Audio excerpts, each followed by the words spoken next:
blessing in disguise pala na nag-judge kayo dun sa Miss Binmalay. Oo, kasi kung nagpahintay pa ako na matapos yung engagement ko sa Baguio para bumaba, sumakay ulit pag-patid sa Binmalay, hindi ko na ayaw ko i-sacrifice yung oras dahil nga magsara agad yung kuan, di ba? Yung yes, sir. sounds dyan sa Baguio. Kaya sabi ko, drop na lang ako doon. Pag-drop, uwi na kagad siya. Pero originally, hindi talaga kayo sasabay pabalik ng Manila. Talagang drop off lang kayo ng Manila. Ayun lang ang pakiusap mo, drop off lang ako. Pabalik Drop off wala lang. na. Hindi na, kasi magpabimali ako gabi yung engagement ko sa Bimali. So, hindi ba pwede maglipad ng gabi?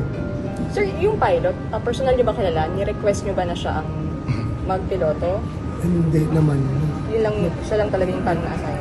Nag-volunteer daw siya na maglipad sa akin. Oo. Pero personal kayo magkakilala? Yes, beforehand, kilala naman.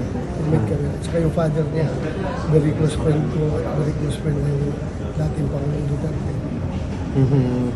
May any message po kayo, sir, dun sa family? Ayaw ko, maiyak ako. It really breaks my heart kasi imagine ko, kagabi doon nandun ako sa wake. Yakap-yakap ko yung father at saka mother ng piloto. 25 years old, very young. Imagine ko rin how would I feel kapag yung anak ko rin na piloto na babae rin ay ganun mangyari sa anak ko.